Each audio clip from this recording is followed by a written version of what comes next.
مرحبا أصدقائي وصديقاتي في الجزء الرابع من موضوع التنشئة والنوع الاجتماعي.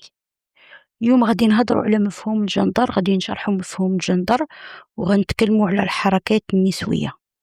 السياق التاريخي لظهور الجندر، إلا بغينا نفهموا مفهوم الجندر خاصنا نعرفوا باللي ما جاش من فراغ وماشي مفهوم معزول، ولكن هو نتيجة سياق تاريخي اقتصادي وفكري معين. ارتبط الجندر منذ البداية بالحركات النسوية اللي بدات تقريبا من سنة 1860 خصوصا بالولايات المتحدة الأمريكية.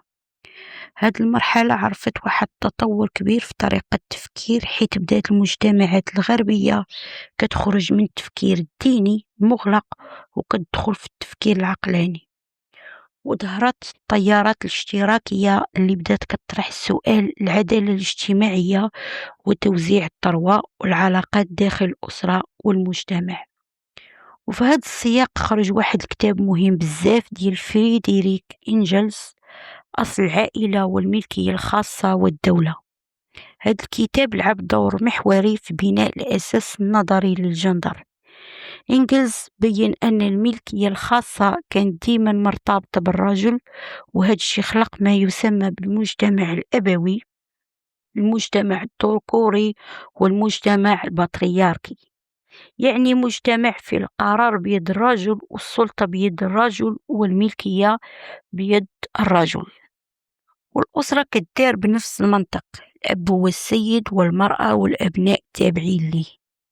من هنا خرج السؤال كبير اللي غادي يشعل الفكر النسوي، علاش المجتمع الذكوري؟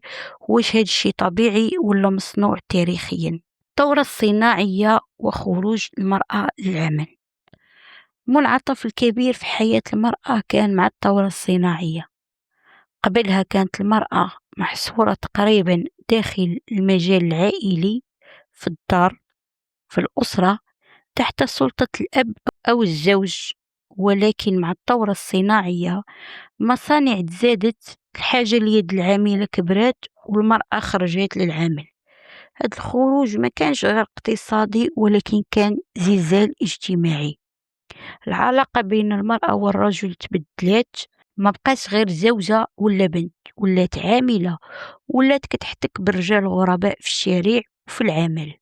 حتى علاقة المرأة براسها وبجسدها تبدلات، ولات كتلبس السراول، كتقوم بتعرية الشعر ديالها وكتقص الشعر ديالها. هاد الأمور كانت من قبل محرمة خصوصا في المسيحية واليهودية، حيث الشعر كان عورة. قص الشعر كان كيعتبر انحراف أو جريمة، ولكن مع الوقت ولا رمز للحرية. اقتصاد واستغلال النساء. خروج المرأة للعمل ما كانش بدافع تحريرها، ولكن كان بدافع المصلحة الاقتصادية. أرباب العمل شافوا بأن المرأة يد عاملة رخيصة، ما كتحتش ما كتشاركش في النقابات وبعيدة على السياسة. النساء كانوا قبل خاضعات في الدار وبقى نفس السلوك في العمل، كيخدموا بلا إضرابات بأجور ضعيفة وما كيطالبوش بحقوقهم. بمعنى آخر، المرأة كانت مستغلة اقتصاديا بنفس المنطق استغلال أسري. تعليم وإعادة قراءة التاريخ. مني خرجت المرأة للعمل ولات خاصها تقرأ تتعلم وتطور راسها، وهنا بدات النساء كيدخلوا التعليم وحتى التعليم العالي. ملي قراو التاريخ طرحوا سؤال خطير: واش تمييز المرأة جا من الطبيعة ولا من المجتمع؟ طرحوا جوج فرضيات: واش المرأة ناقصة بيولوجيا ولا الرجل فرض السيطرة ديالو تاريخيا؟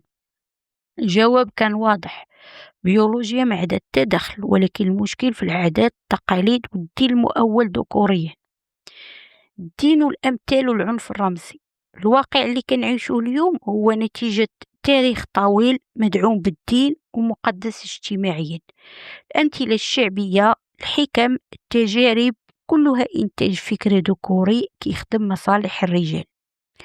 ومع تطور كل من السوسيولوجيا والأنثروبولوجيا والسيكولوجيا، بدات النسوية كتفكك هاد الأمثال وكتسول: واش خاصنا نقدسوها ولا نناقشوها؟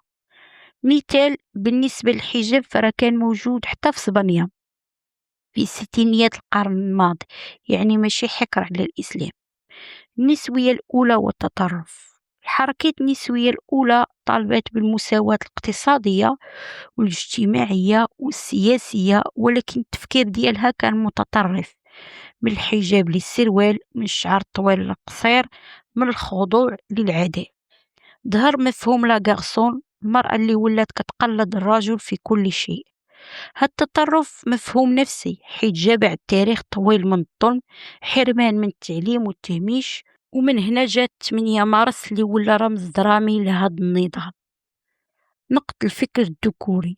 النسوية عودة قراءة الفلاسفة الكبار بحال روسو، نيتشه، فريد وكولفرج.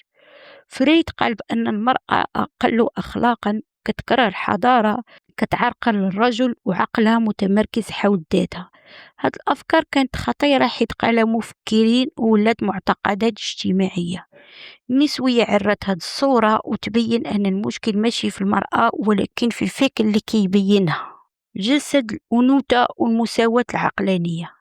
النسوية الحديثة بدأت كتراجع أخطائها واعتبرت أن الرجل ماشي عدو والتشبه بالرجل ماشي حل. التحرر والمساواة كيبدا من الجسد. طب تثبت أن الرجل والمرأة كينتموا لنفس النوع البشري، والاختلاف فقط في الخصائص الجنسية الثانوية. في الطفولة ما كاين حتى فرق، الفرق كيبدا مع التنشئة الاجتماعية. جسد الأنثوي بقى طابو، عورة وسجن رمزي. مثلا في الدين غض البصر مطلوب بين الجنسين، ولكن التعبير ممنوع على المرأة فقط. الجندر ماشي حرب بين الرجل وامرأة، ولكن فهم للتاريخ وتفكيك للسلطة وتحرير للفكر.